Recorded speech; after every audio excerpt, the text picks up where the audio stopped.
లో హృదయపూర్వకమైన వందనాలు, దేవునికి స్తోత్రాలు. కూడి వచ్చిన దైవ సేవకులకు, వేదిక మీద దైవజనులకు యేసయ్య నామములో హృదయపూర్వక వందనాలు. దేవునికి మహిమ కలుగును గాక. దైవజనులు పాస్టర్ బౌడన్ బీరాయ్ గారు పరిచయం చేసినట్లుగా దైవ దర్శన ప్రార్థనా మందిరంలో ప్రభు చక్కటి సహవాసాన్ని గత కొన్ని సంవత్సరాలుగా అనేకమైన కార్యక్రమాల్లో పాలు పొందడానికి ప్రభు కృప చూపుతున్నాడు. పాస్టర్ గారికి హృదయపూర్వక వందనాలు నేను తెలియచేస్తున్నాను. పాస్టర్ గారికి, తల్లి గారికి, చర్చ్ మెంబర్స్ అందరికీ యేసయ్య నామములో హృదయపూర్వక వందనాలు, దేవునికి స్తోత్రాలు. ఆమేన్, హల్లెలూయా. వాస్తవంగా చర్చ్ ప్రోగ్రామ్స్లో, చర్చ్ మీటింగ్స్లో తరచుగా పాలు పొందే నేను ఇలాగున్న మహాసభల్లో వాక్య పరిచర్య వాస్తవంగా నాకు వ్యక్తిగతంగా అంత ఇష్టం లేకపోయినా దైవజనులు ప్రేమించి అవకాశాన్ని నాకు ఇచ్చారు. నాకైతే ఈ మీటింగ్స్లో వచ్చి ప్రార్థనలో పాలు పొంది, పాటల్లో పాలు పొంది, వాక్యం విని వెళ్ళాలని ఆశ. కానీ పాస్టర్ గారు నన్ను ఈ రీతిగా మళ్ళీ ప్రీచర్గా పెట్టడం అనేది నాకు ఎందుకు అంత ఇబ్బందిగానే ఉన్నా, దేవుని చిత్తం, దేవుని ఏర్పాటు నేను భావిస్తున్నాను. దైవజనునికి నా మీద ఉన్న ప్రేమను బట్టి దేవుని స్తుతిస్తూ ఇంతవరకు చక్కటి పాటలు, ఆరాధన, సంగీతం ద్వారా దేవుని మహిమపరచు దైవజనులను బట్టి ప్రభువును స్తుతిస్తూ దేవుని వాక్యాన్ని చదువుదాం. సమూయేలు మొదటి పుస్తకం 15వ అధ్యాయం. సమూయేలు మొదటి పుస్తకం 15వ అధ్యాయం 2వ వచనాన్ని మనం చదువుకుందాం.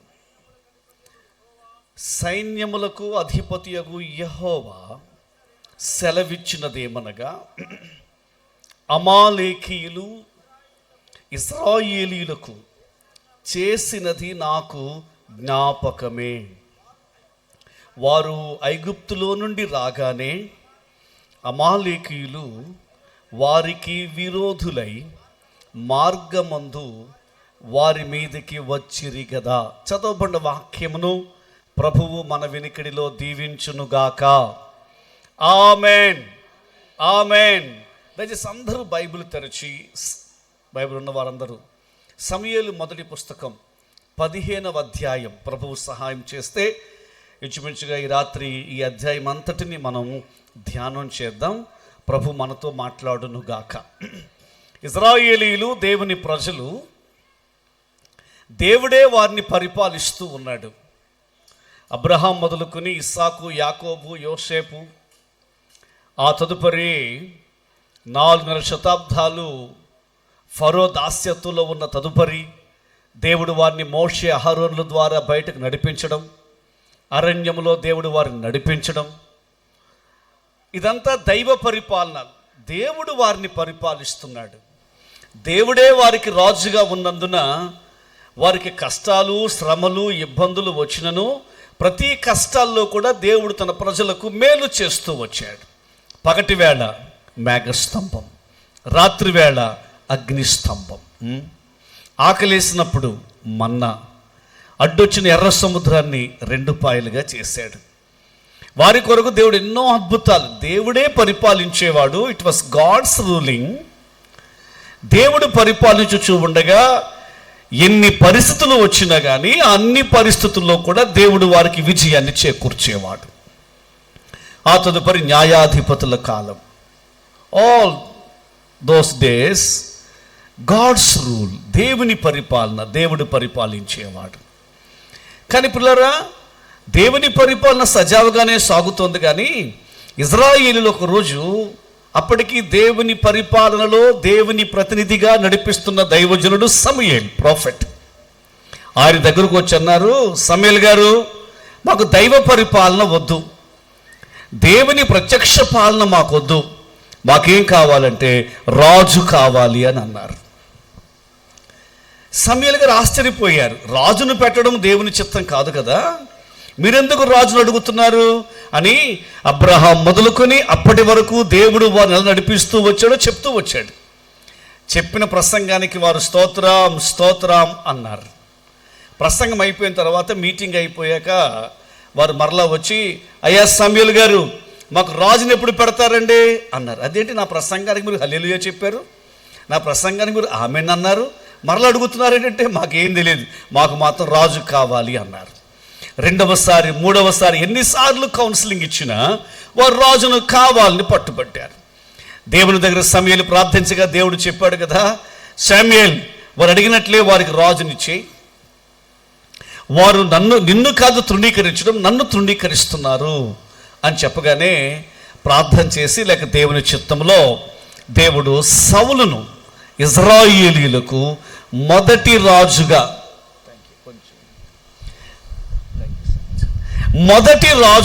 ఇశ్రాయేలీయులను దేవుడు తన ప్రజలకు ఇచ్చాడు. అందరూ ఒకసారి దేవునికి స్తోత్రం చేద్దామండి. Saul became the first king of Israel. సౌలు పరిపాలన సాగుతూ ఉండగా 10వ అధ్యాయంలో 9-10 అధ్యాయాల్లో సౌలు అభిషేకించబడతాడు. ఆ తరువాత సౌలు యొక్క అభిషేకము తదుపరి జరిగిన కొన్ని ఘట్టాలు మనం చూస్తాం. 13వ అధ్యాయములో ఆయన సింహాసనంలో మీద కూర్చుంటాడు. కానీ ఆ తరువాత ఆయన చేసినటువంటి కొన్ని తప్పిదాలు నెమ్మదిగా దేవుని కృపకు దూరం అయిపోతూ ఉంటాడు. 14వ అధ్యాయంలో యోనాతాను ద్వారా జరిగిన యుద్ధం కనబడుతోంది. ఆ తదుపరి 15వ అధ్యాయం, శామ్యూయేల్ మొదటి పుస్తకం 15వ అధ్యాయం. ఒకానొక దినమున, దయచేసి నేను నెమ్మదిగా చెప్పాలనుకుంటున్నాను, అందరూ మీరు బైబిల్ చూడాలని కూడా నేను ఆశపడుతున్నాను. కొత్త ప్రసంగం ఏం కాదు, అందరికీ తెలిసిన ప్రసంగమే, చాలాసార్లు విన్న వాక్యాలే. Brothers and sisters, please open the Bible. అందరూ బైబిల్ ఓపెన్ చేయాలి. మనకు బైబిలే మనకు టెక్స్ట్ అండి, బైబిల్ చూడాలి. ఒకానొక దినమున శామ్యూయేల్ సౌలును పిలిచి అంటాడు, యెహోవా ఇశ్రాయేలులకు తన ప్రజల మీద నిన్ను రాజుగా అభిషేకించి నన్ను పంపించాడు కదా, కాబట్టి నువ్వు యెహోవా మాట విను. వన్ డే, ఒకరోజు, ఒకానొక దినమందు, నేను అంటాను ఈ మే నెల 28వ తేదీ, ఏదో ఒక రోజు, మే నెలలో ఒకానొక రోజు, 2024లో ఒక రోజు, ఒకానొక దినమందు పాస్టర్ శామ్యూయేల్, ప్రాఫెట్ శామ్యూయేల్ రాజుని సౌలు పిలిచి, సౌలు రాజా, దేవుని ప్రజల మీద నీవు రాజుగా ఉండేటట్లు దేవుడు నిన్ను అభిషేకించాడు. కాబట్టి ఒక మాట, నీవు దేవుని చేత అభిషేకించబడిన వ్యక్తివి కనుక దేవుని మాట వినాలి అన్నాడు. నేను ప్రతి ఒక్కరికి రాత్రి తెలియచేస్తున్న మాట, దేవుని చేత అభిషేకించబడ్డావు, రాజుగా, ప్రవక్తగా, దైవ సేవకునిగా, లేక విశ్వాసిగా రక్షించబడిన నీవు, యు ఆర్ అనాయింటెడ్, నీవు అభిషేకించబడ్డావు కదా, ఆత్మచేత నింపబడ్డావు కదా. ఆత్మచేత నింపబడ్డం అంటే, అభిషేకించబడ్డం అంటే అది కేవలం ఏదో చర్చిలో ఆరాధన సమయంలో, దేవుని పిల్లలు కూడి వచ్చిన సమయంలో నీవు ఆత్మచేత నింపబడ్డం మాత్రమే కాదు, అభిషేకించబడ్డావు కాబట్టి నీవు దేవుని మాట వినాలి. అందరూ ఒకసారి చేతులైతే దేవునికి స్తోత్రం చేద్దామా.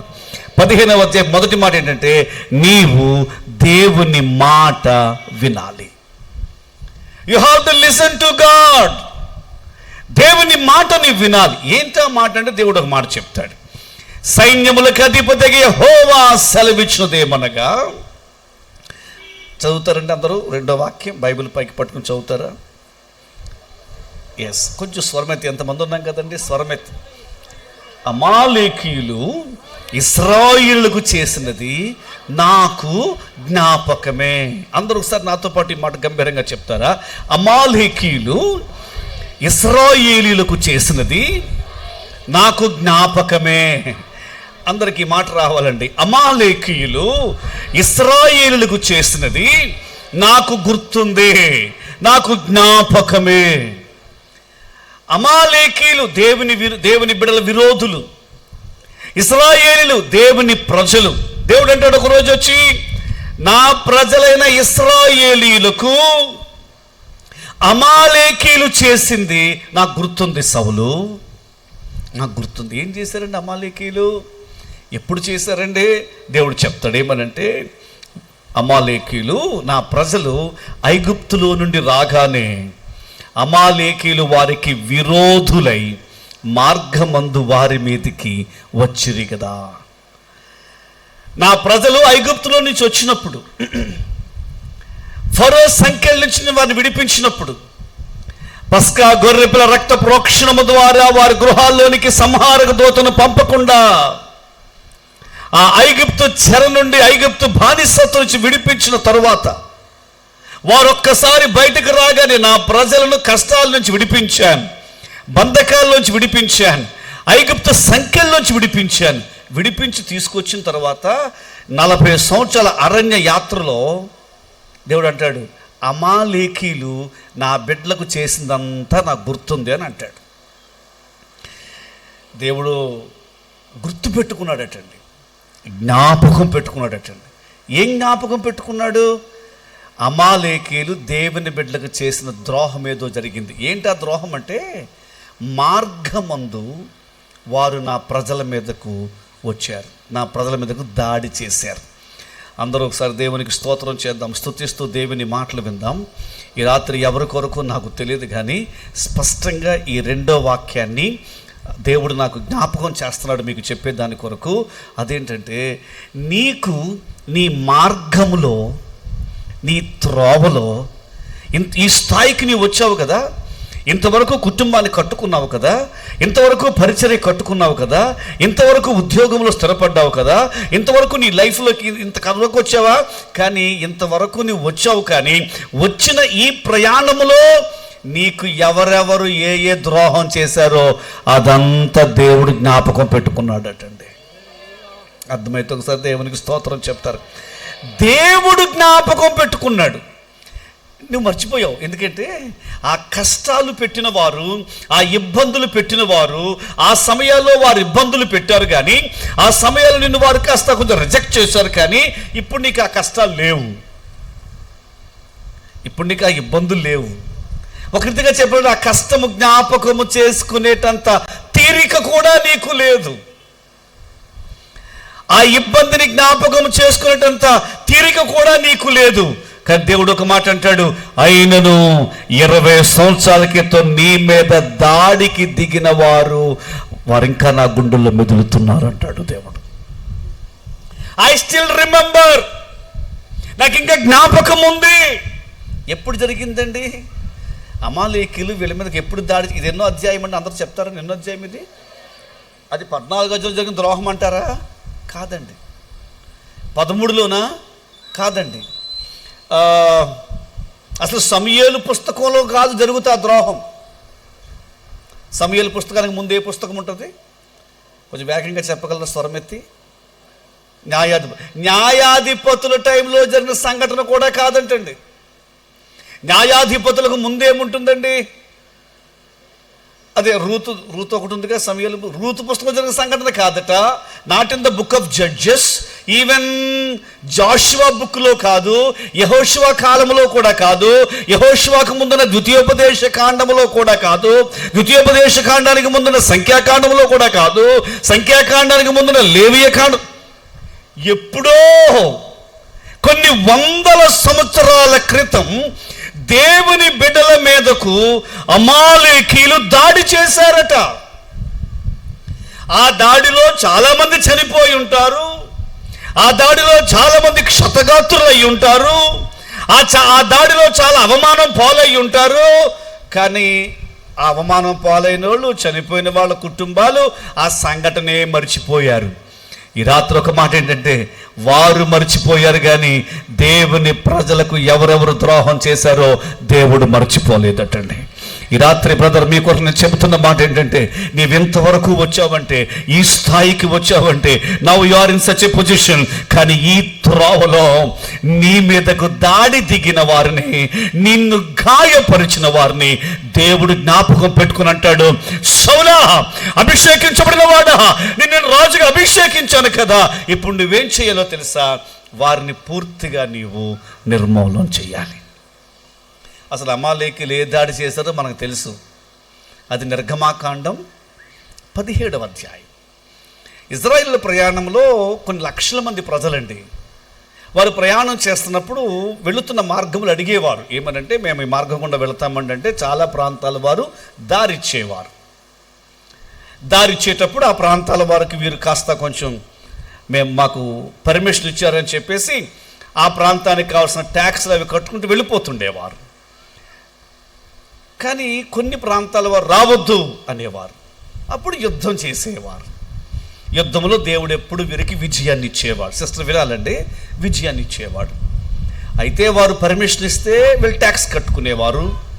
పర్మిషన్ ఇవ్వకపోతే ఇంకేం చేస్తారు? యుద్ధం చేసేవారు. దేవుడు వీరి కొరకు యుద్ధంలో విజయాన్ని ఇచ్చేవాడు. ఇలా జరిగిపోతుండగా ఒక సంఘటన జరిగింది. యుద్ధం అనేది ఎప్పుడూ కూడా ముందస్తుగా చెప్పబడాలి, ముందస్తుగా కనీసం దాని కొరకైనటువంటి సంకేతాలు పంపబడాలి. కానీ మార్గములో రెఫీదీం అనే ప్రాంతం వచ్చేటప్పటికి అమాలేకీలు ఏమీ చెప్పకుండా వారి మీదకు వెళ్ళలేదు, వీరి వల్ల వారికి నష్టం జరగలేదు. కానీ ఇజ్రాయేలు దేవుని బిడ్డలు వెళ్ళిపోతుండగా అమాలేకీలట చెప్పకుండానే, అవసరం లేకుండానే, హేతువు లేకుండానే సడన్గా వీరి మీదకి యుద్ధానికి వచ్చారటండి. ఏ సమస్య అయినా సడన్గా వస్తే, ఏ కష్టమైనా సడన్గా వస్తే, ముందుగా ఊహించిన సమస్య అనుకోండి ఎంతో కొంత నిలదొక్కుంటాం. సడన్గా ప్రాబ్లం వస్తే తప్పనిసరిగా ఎంత విజేతలకైనా కొంత నష్టం తప్పదు. సడన్గా అటాక్ జరిగితే వెళుతున్న బండి సడన్ బ్రేక్ వేస్తారు అనుకోండి, ఏమైపోద్ది? ఎంత ఎక్స్పర్ట్ డ్రైవర్ అయినా సరే స్కిడ్ అవుతుంది, గాయమవుతుంది, ఇంకేదైనా ప్రమాదం జరుగుతుంది కదా. సడన్ బ్రేక్ వేసినా, సడన్గా ఏదైనా సమస్య వచ్చి పడినా, ఎంతటి దీశాలుకైనా ఏదో ఎంతో కొంత పరాభవం, ఎంతో కొంత ఓటమి జరుగుతుంది. అదే జరిగింది దేవుని బిడ్డలకు. దేవుని బిడ్డలు ఎప్పుడు విజేతలే కానీ వెనక నుండి దెబ్బేశారు అమాలేకీలు. ఊహించకుండా దాడి చేశారు అమాలేకీలు. సడన్గా వారి మీదకు వచ్చారు. అందుకే యెహోషువ యుద్ధం చేస్తున్న కొంతమంది సైనికులు చనిపోయారు. మనకు ఆ విషయం తెలుసు. ఆ సైనికులు చనిపోగా ఓటమి పాలవుతున్నటువంటి తన ప్రజల కొరకు వారి నాయకుడు, వారి పాస్టర్ గారైన మోషే కొండ మీదకు వెళ్ళి చేతులెత్తి ప్రార్థన చేయగా, మోషే ప్రార్థన చేస్తుండగా ఇజ్రాయేలులకు గెలుపు రావడం మొదలుపెట్టింది. చేతులెత్తి ఒకసారి దేవునికి స్తోత్రం చేద్దాం. స్తోత్రం, స్తోత్రం, స్తోత్రం. పెద్ద ఆయన చేతులు బరువెక్కి చేతులు దించేస్తున్నప్పుడు వారు ఓడిపోవడం మొదలెట్టారు. మరలా జాషువా డాడీ చేతులు పైకెత్తండి అంటుంటే ఆయన చేతులు పైకెత్తుతుండగా దేవుని ప్రజలకు విజయం వచ్చింది. ఈరోజు ఒక శుభవార్త, ఒక ప్రత్యేకమైన మాట చెప్పాలి. నేను దైవ సేవకులు చాలామంది రాత్రి వచ్చారు. బౌడనయ్య గారు అంటే అందరికి ఇష్టం, అందుకని ఇంతమంది దైవజనులు మొదటి రాత్రే వచ్చేసారు. సో దైవ సేవకులందరికీ ఒక మాట నేను చెప్పగలను, ఏంటంటే దైవజనుడా, మీరు చేతులెత్తుట ద్వారానే మీరుంటున్న ప్రాంతం దీవించబడుతోంది. మీరు చేతులెత్తుట ద్వారానే ప్రభు మీకు అప్పగించిన విశ్వాసుల కుటుంబాల్లో విజయం వస్తోంది. ఈ రాత్రి ప్రతి ఒక్కరిని తెలియచేస్తున్నాను. విశ్వాసులారా, ప్రియమైన దేవుని బిడ్డలారా, మన బిడ్డలు దీవించబడుతున్నారంటే, మన గృహాలు కట్టుకుంటున్నామంటే, ప్రమాదాలు తప్పించబడుతున్నామంటే, ప్రమాద పంచుల్లోకి వెళ్ళిపోతున్న మనలను, మన బిడ్డలను దేవుడు తప్పించి కాపాడుతున్నాడంటే మన సంఘ కాపరులు మన కొరకు చేతులు పైకెత్తుట ద్వారానే దేవుడు మనకు విజయాన్ని ఇస్తున్నాడు. అందుచేత ఈ రాత్రి, మొదటి రాత్రి మన పాస్టర్ గారు, మీరు ఏ చర్చ్ నుంచి వస్తే, ఏ సంఘం నుంచి వచ్చిన వారైనా కానీ ఒక్కసారి మీరు చేతులెత్తి మీ పాస్టర్ గారి పేరు చెప్పి, మీ పాస్టర్ గారి కొరకు, దేవా నా కొరకు ప్రార్థిస్తున్న మా పాస్టర్ గారిని బట్టి నీకు వందనాలయ్యా అని చేతులెత్తి చెబుతాం. అందరూ మీ పాస్టర్ గారి పేరు చెప్పి చెప్పండి, మీ దైవజనుడి పేరు చెప్పి చెప్పండి, మీ ప్రార్థనా మందిరం పేరు చెప్పండి. అయ్యా, మా దైవ సేవకులను బట్టి మీరు మమ్మల్ని కాపాడుతున్నారు. స్వరమెత్తి చెప్పండి. ముఖ్యంగా ఈ దైవ దర్శన ప్రార్థనా మందిరం ప్రార్థించే గొప్ప దైవజనుని ద్వారా ప్రారంభించబడిన పరిచర్య, ఆ దైవ సేవకు గురించి మనం నేను వింటుంటాను పాస్టర్ బౌడనయ్య గారి యొక్క తండ్రి గారి గురించి. ఈవెన్ ప్రమాదము జరిగినప్పుడు కూడా, అప్పుడు కూడా రోడ్డు మీద మోకాళ్ళేసి ప్రార్థించినటువంటి గొప్ప ప్రార్థనాపడిన దైవజనుని యొక్క ద్వారా ప్రారంభించబడిన ఈ పరిచర్య దేవుని మహాకృప చేత అదే దర్శనాన్ని ఇంకా దేవుని సందులో మరింత శక్తివంతంగా చేయడానికి వారి కుమారుడు యవన కాలమందు పాస్టర్ బౌడన్ గారిని ప్రభు ఏర్పాటు చేసుకుంటే, ఇటీవల కాలంలో సంఘము కొరకు ఎన్నో దినాలు ఉపవాసం ఉండి ప్రార్థిస్తున్న మీ సంఘ కాపరిని బట్టి చేతులెత్తి ఒకసారి యేసయ్యా, మా దైవజనుడి కొరకు స్తోత్రం. ఎన్నోసార్లు ఉపవాసాలు ఉంటున్నారు, ఎన్నో పనులు ప్రార్థనలో ఉంటున్నారు. ఒక్కొక్క విశ్వాసి కొరకు, ఒక్కొక్క కుటుంబం కొరకు దైవజనుడు ప్రభు ఎదురు చేతులు పైకెత్తుచున్నందున దేవుడి దైవ దర్శన ప్రార్థన మందిరంలో ఏడాది వెంబడి ఏడాది కార్యాలు ఘనంగా చేస్తున్నాడు. ఈ మొదటి రాత్రే చివరి రాత్రిలాగా. కారణం దైవజనుడు ప్రభు సన్నిధిలో చేతులు పైకెత్తున్నారు. అది జరిగిందండి. అక్కడ సంఘం చేతులు పైకెత్తి ప్రార్థన చేస్తుంది. మీరు ఎంతో ప్రార్థన చేశారు కాబట్టి వర్షాలు తుఫాను అనుకున్నదంతా కాస్త ఎంత అద్భుతంగా వాతావరణం ఉందంటే ఆ వర్షము తుఫాను మీ ప్రార్థన ఎక్కడికో పంపించేసినట్టు ఉంది, మొత్తం క్యాన్సిల్ చేసేసినట్టు ఉంది. అంత శక్తివంతమైన ప్రార్థనే దైవదర్శన ప్రార్థన మందిరం ప్రేయర్స్. సో దైవజనుడి చేతులు పైకెత్తడం ద్వారా విజయం వచ్చింది. ఆ రోజు 17వ అధ్యాయం మీరు ఎవరైనా ఓపెన్ చేస్తుంటే గెలుపు వచ్చిన తర్వాత ఆ దైవజనుడి కట్టండి అహరోను హూరు అనే ఇద్దరు దైవ సేవకుని చేతులను బలపరిచారు.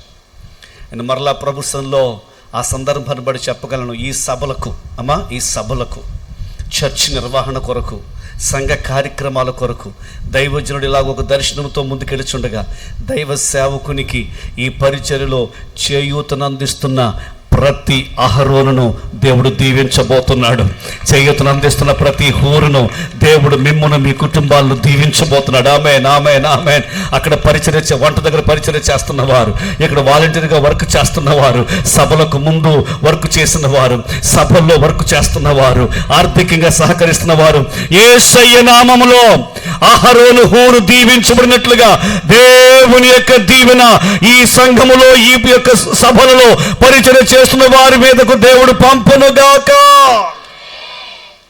ఆ రోజు దేవుడు విజయం ఇచ్చిన తరువాత ఆ చివరి వాక్యం 17వ అధ్యాయంలో చివరి వాక్యం ప్రభు ఒక మాట చెప్తారండి.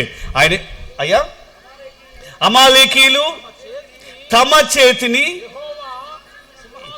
యెహోవా సింహాసనమునకు విరోధముగా ఎత్తిరి గనుక, ఆమేన్, ఆమేన్, దేవుని బిడ్డల మీదకు ఎవరైనా వస్తే దేవుడు ఏమని రాసుకున్నాడు? మీకు అర్థమైన మట్లుగా, మీకు అర్థమైన రీతిలో చెప్పండి ఆ చివరి వాక్యాన్ని. ఆమేన్ అమ్మా. దానికి ముందేమన్నాడు? థ్యాంక్ యూ అమ్మా. దేవుని సింహాసనానికి విరోధంగా వాళ్ళు చెయ్యెత్తినట్టే. ఎంతమందికి అర్థమవుతుందండి? ఎవరైనా నీ మీదకు విరోధముగా వస్తే దేవుడు ఏమి రాసుకుంటున్నాడు తెలుసా? నీ మీదకనే దానికంటే దేవుని సింహాసనానికి విరోధంగా వారు చెయ్యెత్తినట్లే. ఆమేన్, ఆమేన్, ఆమేన్, ఆమేన్, ఆమేన్, హల్లెలూయా. దైవ సేవకులకు నేను తెలియజేస్తాను, ఎవరైనా నీ మీదకు ఆకస్మికంగా దాడి చేస్తే, యేసు రక్తంలో కడగబడిన నీవు, ఐగుప్తు దేశం నుంచి బయటకు వచ్చిన వీరందరూ పస్కా గొర్రెపిల్ల రక్తము ద్వారా విడిపించబడ్డారు కదా. యేసు గొర్రెపిల్ల రక్తములో కడగబడిన వారి మీదకు విరోధముగా లేచిన వారు, they are rising their hand against the throne of God. దేవుని సింహాసనానికి విరోధంగా చెయ్యెత్తినట్లే ఎవరైనా దేవుని సింహాసనానికి విరోధంగా చెయ్యెత్తితే ఎవ్వరు ఎక్కడ నిలవజాలరో. దేవుడు ఆ రోజు రాసిన మాట ఏంటి తెలుసా? అమాలేకీయులకును నాకును తరతరములకు. ఇది ఎన్నో అధ్యాయంలో జరిగిందండి? అర్థమైంది కదా? అంటే అమాలేకీయులు సడన్గా వచ్చి పడ్డారు, కొంచెం వాటమయ్యింది.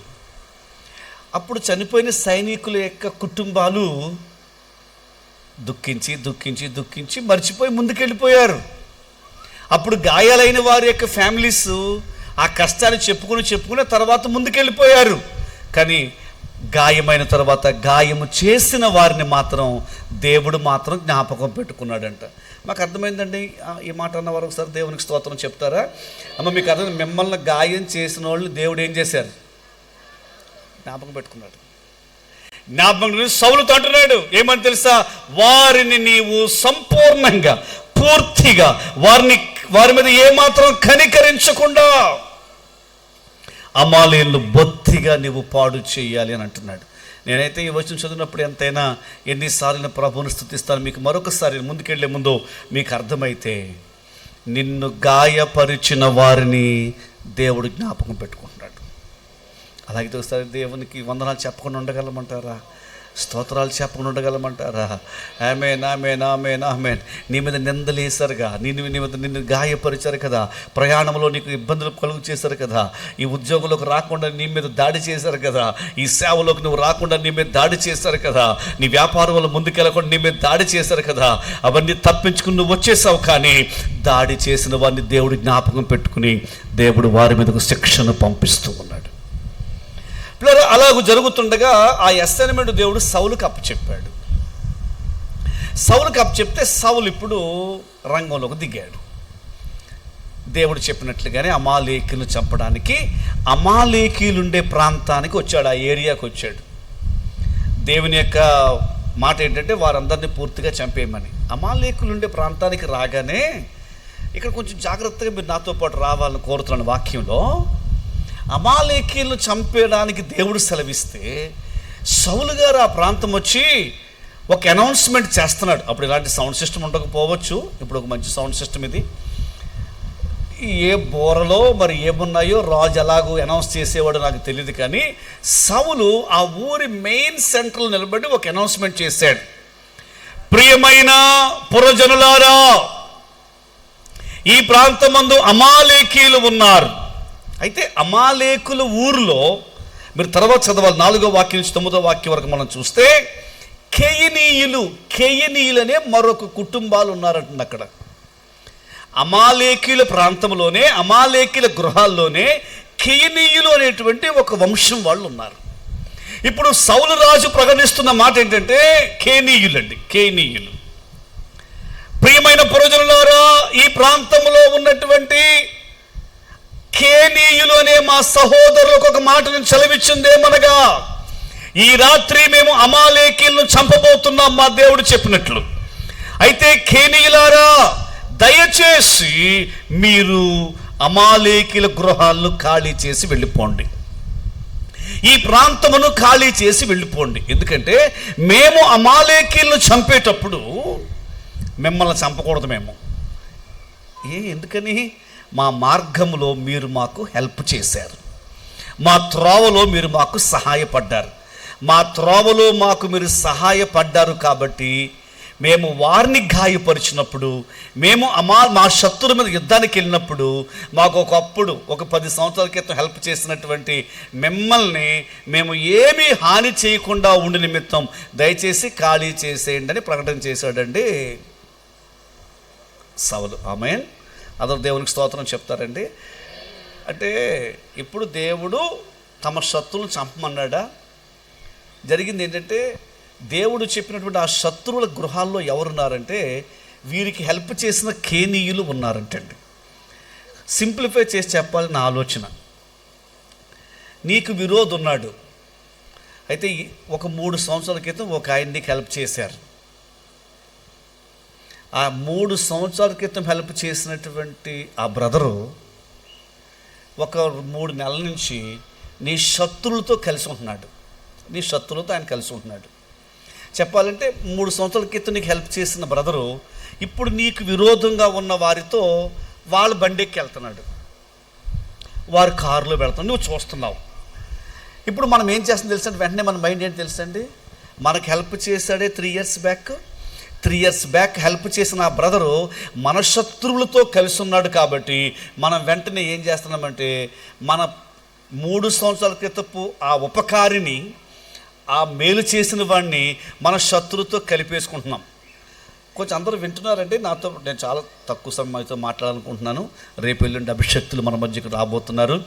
ఎప్పుడు మనం మాట్లాడుకునేదే. నెమ్మదిగా నాకు ప్రభు ఇటీవల నేర్పిన విషయాలు మీతో చెప్పాలనుకుంటున్నాను.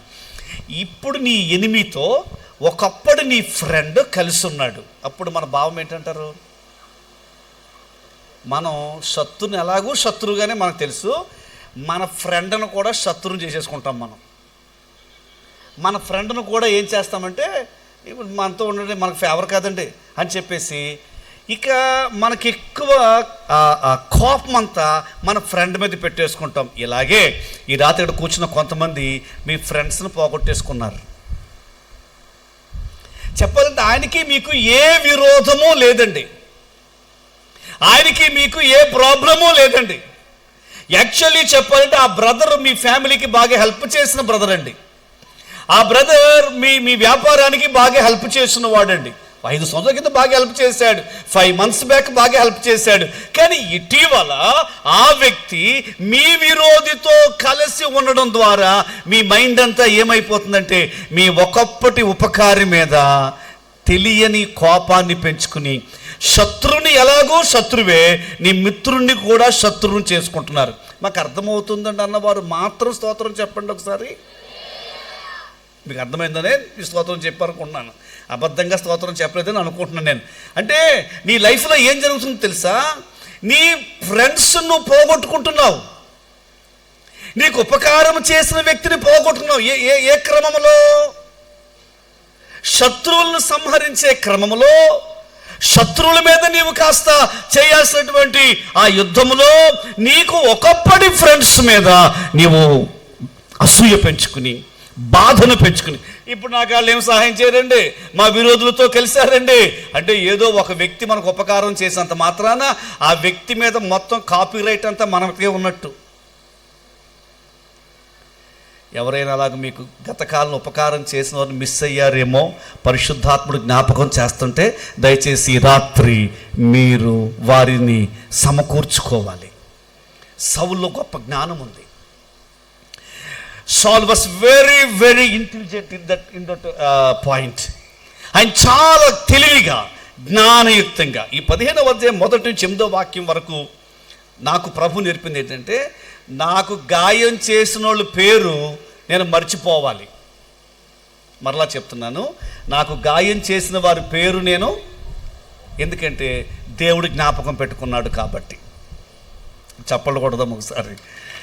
2, నాకు మేలు చేసిన వారి పేరు ఎప్పటికీ మర్చిపోకూడదు, ఎందుకంటే అతనికి నేను ఎప్పుడు అపకారం తలపెట్టకూడదు కాబట్టి. రాసుకోగలిగితే ఈ మాట రాసుకోవచ్చండి. మరలా చెప్తున్నాను, నీకు అపకారం చేసిన వ్యక్తి పేరు నువ్వు మర్చిపో, ఎందుకని నీ దేవుడు జ్ఞాపకం పెట్టుకున్నాడు. నీకు ఉపకారం చేసిన వ్యక్తిని ఎప్పటికీ మర్చిపోకు. ఆ ఉపకారం చేసిన వ్యక్తి ఒకవేళ ఈ కాలమందు నీ శత్రువుతో కలిసిన కానీ అయినా సరే నీకు ఉపకారతను ఒకప్పుడు నీకు హెల్ప్ చేశాడు, ఒకప్పుడు నీతో కూడా ఉన్నాడు కాబట్టి అతని మీద ఎన్నడూ నీవు దాడి చేయకూడదు నిమిత్తము వారి ఉపకారాన్ని మర్చిపోకూడదు. ఇది సౌలు నేర్పుతున్న 2వ పాఠం. కేనీయులు 6వ వాక్యంలో కేనీయులను అమాలేకుల నుంచి వేరు చేసి ఇప్పుడు అమాలేకులు యుద్ధానికి వెళ్ళాడు. 9వ వచనంలో మనం చూస్తే పిల్లరా, సౌలును జనులను కూడి అగగును గొర్రెలలోను, అయ్యా చదవండి సార్.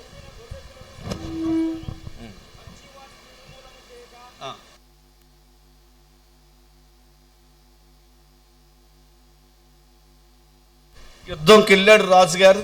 యుద్ధానికి వెళ్ళగానే ఆ చర్చ్ మెంబర్స్ అన్నారటండి, పాస్టర్ సౌల్, బ్రదర్ సౌల్ గారి యొక్క చర్చ్ మెంబర్స్ అన్నారు, ఒక సలహా ఇచ్చారు. సార్, యుద్ధంలో మనం ఈ అమాలేకు గొర్రెలు ఉన్నాయి, సూపర్ ఉన్నాయి, అమాలేకు దేశంలో ఎడ్లు ఉన్నాయి, చాలా బాగున్నాయి, వీటిని చంపేసుకుని ఎలా? వీటిని ఎందుకు మనం చంపేసుకోవాలి? ఒక పని చేద్దామండి, బలంగా ఉన్న వాటి మన ఊరు నుంచి వ్యాన్లు రప్పించేద్దాం. వ్యాన్ ఎక్కగలిగిన, తీసుకెళ్తే కూడా మనకి ఇబ్బందికరం కాని ఉపయోగకరమైన లాభకరమైన గొర్రెలను, లాభకరమైన ఎడ్లను వ్యాన్లు ఎక్కించుకెళ్ళి మన ఊరు తీసుకెళ్ళిపోదాం. ఎలాగా విజయం వచ్చాక థ్యాంక్స్ గివింగ్ మీటింగ్ పెట్టుకుంటాం కదా, అందరికీ ప్రేమ విందుకు కూడా ఉపయోగపడుతుంది. మటన్ బిర్యానీ వేసేద్దాం, మరి ఇంకో బిర్యానీ కూడా వేసేద్దాం అనుకున్నారు వాళ్ళు, మొత్తం మటన్ బిర్యానీ వేసేద్దాం. ఆ 2 తీసుకెళ్ళాడు అని మళ్ళీ ఇంకో సలహా ఇచ్చారా వాళ్ళు. ఏమని తెలుసా? వ్యాన్ ఎక్కించేటప్పుడు అది ఎక్కించినా కానీ ఒక 2 కేజీలు 3 కేజీలు 5 కేజీలు కూడా మాంసం రాని పశువులు ఏమైనా ఉన్నాయనుకోండి, వాటిని ఏమో ఎక్కించకుండా చంపేద్దాం, చంపేస్తున్న ఫోటోలు తీద్దాం, అమాలేకు ఆస్తిని చంపేసినట్టు ఉపయోగపడే వాటిని తీసుకెళ్ళిపోదామని ఒత్తిడి చేశారంట బ్రదర్ సౌల్ గారిని వారి యొక్క మెంబర్స్, జనులు. అదేదో వారి ఒత్తిడి మేరకు మొత్తం మీద జరిగింది ఏంటంటే, నీచ పశువులను చంపేశారు, బలమైన వాటిని తీసుకెళ్ళిపోతున్నారు. ఇంతవరకు అర్థమైందండి. అలా జరుగుతూ ఉండగా దయచేసి దైవ సేవకులు ఈ ఒక్క మాట కొంచెం ఆలోచించాలి. వీలైతే దైవజనులందరూ ఈ వాక్యం చదవాలి. 10వ వాక్యం చదవాలి, 10, 11. అప్పుడు యెహోవా వాక్కు సమూయేలునకు ప్రత్యక్షమై, దేవునికి స్తోత్రం స్తోత్రం. దయచేసి గమనించాలి, బ్రదర్ సౌలు అక్కడ దేవుడు చెప్పింది చేయలేదు, దేవుడు చెప్పింది చేయకుండా ఏదో చేస్తున్నాడు. ఆయన ఏదో చేస్తూ ఉంటే ఆ రాత్రి వేళ దేవుడు పాస్టర్ శామ్యూయల్ గారికి ప్రత్యక్షమై దైవజనుడు సమూయేలుతో చెప్తున్నాడు, శామ్యూయల్, మీ విశ్వాసి సౌలు ఉన్నాడు కదా, మీ రాజైన సౌలు ఉన్నాడు కదా, నేను చెప్పిన పని చేయకుండా, నా ఆజ్ఞను వెంబడించకుండా, he is not following my commandment, అతడు తన ఇష్టానుసారంగా చేస్తున్నాడు, నన్ను నా ఆజ్ఞలను గైకొనలేదు కాబట్టి అసలు అతన్ని రాజుగా పెట్టినందుకే బాధపడుతుందని దేవుడు చెప్పాడండి. ఆమేన్. అందరూ స్తోత్రం చెప్తామండి. స్తోత్రం స్తోత్రం. పాస్టర్ గారండి, ప్రభు ఆ కృప మనకి ఇవ్వాలండి. ఏంటి ఆ కృప అంటే, ప్రభు మనకు అప్పగించినటువంటి వ్యక్తుల కుటుంబాల్లో దేవునికి ఆయాసకరంగా ఏదైనా జరుగుతుంటే అదే సమయంలో వాటిని దేవుడు మనకు బయలుపరిచే కృప మనకు కావాలండి. ఆమేన్ ఆమేన్. కొంతమంది దైవజనులకు దేవుడు ఏడాది కృప ఇవ్వబోతున్నాడు. ఎవరో చెప్పడం కాదండి, God directly coming to Samuel. దేవుడే డైరెక్ట్గా సమూయేలు దగ్గరికి వచ్చి, మీ విశ్వాసి మిస్టేక్ చేస్తున్నాడు, నేను అమాలేకు దేశం పంపించాను కానీ అమాలేకు దేశంలో అతడు నా ఆజ్ఞను గై కొనకుండా ఉన్నాడు. ఈయన అన్నాడు, నువ్వు చెప్పుంటాడు, అలా కాదండి, మొత్తం ఇన్స్ట్రక్షన్స్ అన్ని మీరు ఏం చెప్పారు అన్నీ చెప్పి పంపించానండి. నువ్వు చెప్పి పంపించావు బాగానే, ఆయన సొంత పెత్తనం చేస్తున్నాడు అక్కడ. అది కాదండి, నేను ప్రార్థన చేసి మరీ పంపించానండి. నువ్వు ప్రార్థన చేసి మరీ పంపించావు, కానీ మధ్యలో వాళ్ళు రూట్ మార్చేశారు, అమాలేకు వస్తువులు తెచ్చుకుంటున్నారు అని చెప్పగానే, దయచేసి దైవ సేవకులు ఈ వాక్యం చదవగలరండి. 11వ వాక్యం, 11వ వాక్యంలో 4వ లైన్ అయ్యగారు. అందుకు సమూయేలు కోపావేశుడై రాత్రంతా యెహోవాకు, పాస్టర్ శామ్యూయల్ గారికి ఆయన ప్రార్థన చేసి ఒక పని మీద తాను పంపిన విశ్వాసి మార్గములో తప్పిదము చేసినప్పుడు, తన ఆఫీసులో తప్పిదము చేసినప్పుడు, తన వ్యాపారములో తప్పిదము చేసినప్పుడు దేవుడే డైరెక్ట్గా వచ్చి, మీ సౌలు దేవుని మాటను ఉల్లంఘించాడు, మీ సౌలు నేను చెప్పిన దాన్ని అతడు అతిక్రమించాడు, అందుకే నేను అతనికి ఆ ఉద్యోగం ఇచ్చినందుకు బాధపడుతున్నాను, అందుకే అతనికి ఆ ఇల్లు ఇచ్చినందుకు బాధపడుతున్నాను, అందుకే అతన్ని దీవించినందుకు బాధపడుతున్నాను, ఐఎమ్ రిగ్రెటింగ్, నేను పశ్చాత్తాపడుతున్నాను దేవుడు చెప్తే, ఆ రాత్రంట అయ్యగారు సమూయేలు అయ్యగారి కోపం వచ్చేసిందంటండి. వాక్యం చెప్తుంది, అతడు కోపావేశుడై. పాస్టర్ గారి కోపం రాగానే నేను అనుకుంటాను, ఈ కాలపు ఎవరైనా వెంటనే సౌలు గారి నెంబర్ తీసుకుని సౌలు గారు డైల్ చేసేసి, సౌలు ఎక్కడున్నావు, నేనండి ఈ అమాలేకుని చంపుతున్నాను. చంపుతున్నాను, నాకు అన్ని దేవుడు చెప్పేశాడులే. నీకు శాపం వచ్చేది. అసలు నీ పరిస్థితి ఏమవుతుందో తెలుసా, నీవు అక్కడ ఏం చేస్తున్నావో దేవుడు నాకు అన్ని చెప్పేశాడు అని ఫోన్లోనే సౌలు గారిని ఇంకా ఫుల్ క్లాస్ ఇచ్చేస్తాడు ఈ కాలపు శామ్యూయల్ గారు అయితే. కానీ బైబిల్ శామ్యూయల్ ఏం చేశాడు తెలుసండి, ఆ విషయం తెలియగానే రాత్రంతా దేవునికి ప్రార్థన చేయడం మొదలు పెట్టాడటండి. రాత్రంతా దేవునికి మొర్ర పెడుతున్నాడు అంటండి. మైండ్లోనేమో చాలా కోపం వచ్చేస్తుంది. ప్రభా, ఆ బిడ్డలకు నేను వాక్యం నేర్పించాను, ప్రభా ఆ బిడ్డలకు నేను పాటలు నేర్పించాను, వారికి ప్రార్థన నేర్పించాను, ఎలాగ డెవలప్ అవ్వాలో చెప్పాను. గాడిదలు వెతుక్కుంటూ వస్తున్న వ్యక్తిని, గార్ధబముల విషయంలో కూడా గాడిదలను పట్టుకోవడంలో ఫెయిల్ అయిన వ్యక్తిని నీ మాట చేత ఒక్కొక్కటి నేర్పించి నేను ఈరోజు రాజుగా అభిషేకించినట్లుగా నీ సెలవు చేత అతనికి ట్రైనింగ్ ఇచ్చాను. కానీ ఇప్పుడు నీ మాటనే తిరస్కరిస్తున్నాడయ్యా, నాకైతే ఇబ్బందిగా ఉంది ప్రభువా అని రాత్రంతా విశ్వాసుల కొరకు, సౌలు కొరకు రాత్రంతా సమూయేలు ప్రార్థన చేస్తున్నాడు. అమ్మ, మీకు అర్థమవుతుందండి ఎన్నిసార్లు అయ్యగారు కోపం పుట్టించామో మనం? అమ్మ, నీకే అంటున్నాను నేను, నీ వల్ల పాస్టర్ గారికి చాలాసార్లు కోపం వచ్చింది. దేనికి అయ్యగారికి కోపం వచ్చింది తెలుసా? నీవు చేసే ప్రతి మిస్టేక్ దేవుడు దైవజనుడికి చెప్తున్నాడు. వాక్యాన్ని ఉల్లంఘిస్తున్న ప్రతి విషయాన్ని the Lord is revealing and revealing to your pastor. మీ దైవజనుడికి దేవుడు బయలుపరుస్తున్నాడు. ఆ సమయంలో దైవజనుడు పడుకోకుండా, నిద్రపోకుండా రాత్రంతా సౌలు కొరకు ప్రార్థన చేయడం మొదలు పెడుతున్నాడు. దైవ సేవకుని ప్రార్థన, అంటే అయ్యగారు కోపం వచ్చినా కోపట్లేదు అనమాట అండి. ఏం చేస్తున్నారండి? గట్టిగా చెప్పాలండి, స్వరం ఎత్తి చెప్పాలండి. ప్రార్థన చేస్తారు, రాత్రంతా ప్రార్థన చేస్తారు. He was praying all the night. రాత్రంతా ప్రార్థన చేస్తున్నాడట. అందుకనే మీ బిడ్డల మీద మీ కోపం రాగానే, పేరెంట్స్ కూడా నేను చెప్తున్నాను, పేరెంట్స్కి కూడా మీ బిడ్డల మీద కోపం రాగానే ఇంక వెంటనే వాళ్ళు ఎక్కడున్నారు, వాళ్ళు ఏ పొజిషన్లో ఉన్నారు, ఇవేమీ చూడకుండా భోంచేస్తున్నా సరే వెళ్ళి తిట్టేసి, ఇది పిల్లలు భోంచేస్తున్నారు అనుకోండి, వాళ్ళ గురించి ఏదో నెగిటివ్గా విన్నామనుకోండి, ఇంకా వాళ్ళు భోంచేస్తున్నారన్న ఆలోచన కూడా నీకు లేకుండా చెడమడ తిట్టేయడం, కొట్టేయడం, ఇబ్బంది పెట్టేసే తల్లిదండ్రులు చాలామంది ఉన్నారు. పేరెంట్స్ చేయాల్సింది ఏంటి తెలుసా? నీకు సంబంధించిన వారు దారి తప్పుతున్న వేళ వారిని గద్దించడానికి ముందు వీలైతే ఆల్ నైట్ ప్రేయర్ పెట్టుకుని ప్రార్థన చేయాలి వాళ్ళ కోసం. పేరెంట్స్ కోసం, పేరెంట్స్కి చెప్తున్నాను నేను, అమ్మా నీ బిడ్డ దారి తప్పినప్పుడు నువ్వు ఆల్ నైట్ ప్రేయర్ చేయాలి. ఏంటి ఎవరు స్తోత్రం కానీ ఈ మాట ఎవరు? ఆయన అదే చేశాడు. సౌలు దారి తప్పినప్పుడు పాస్టర్ శామ్యుయల్ ఆల్ నైట్ చేశాడు. ప్రతి తల్లికి చెప్తున్నాను, ప్రతి తండ్రికి చెప్తున్నాను, మీ బిడ్డలు దారి తప్పినప్పుడు వారిని మందలించడానికి ముందు, వారిని గద్దించడానికి ముందు, వారికి కౌన్సిలింగ్ ఇవ్వడానికి ముందు పేరెంట్స్ ఆల్ నైట్ ప్రేయర్ చేతురుగాక. ఆల్ నైట్ డిస్కషన్ కాదు, ఆల్ నైట్ మనం ఆల్ నైట్ డిస్కస్ చేయగలం. ఎలాగా వాడి పరిస్థితి ఎలాగా మనం మాట్లాడేసుకుని వారి గురించి ఏవేవో తీర్మానాలు కాదు. ప్రభా నేను చెప్పింది ఒకటి, నేను పెంచింది ఒకటి, నడిపించింది ఒకటి, వీడు దారి తప్పాడు కాలేజీకి వెళ్ళాక. కొంతమంది తల్లిదండ్రుల కొరకే ప్రభు నాకు జ్ఞాపకం చేసిందే చెప్తున్నాను.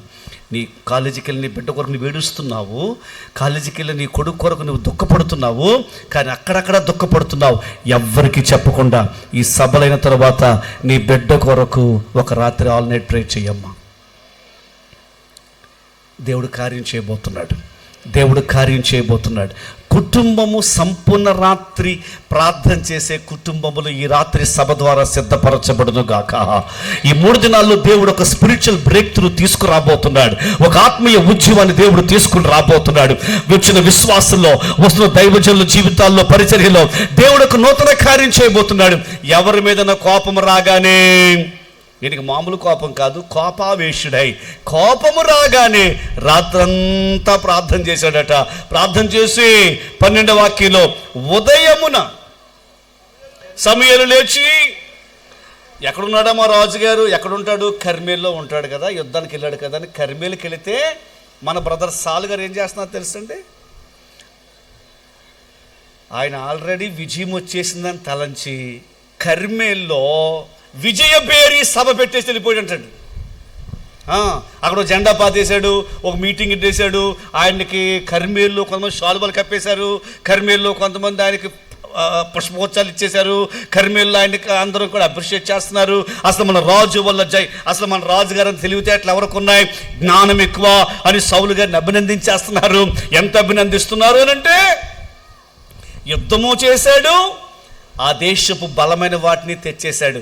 ఇలాంటి రాజు కావలను అని రాజును పొగిడేసి జెండా పాతేసి పూలదండలు జయశీల అలా ఉందండి, జయసూచకమైన నిలిపి తిరిగి గిల్గాలుకు వెళ్ళాడండి. గిల్గాలుకు వెళ్ళిపోయేటట్టు సౌలు గారు. అప్పుడు సమూయేలు అక్కడికి వెళ్ళారు. ఇప్పుడు 13వ వాక్యం.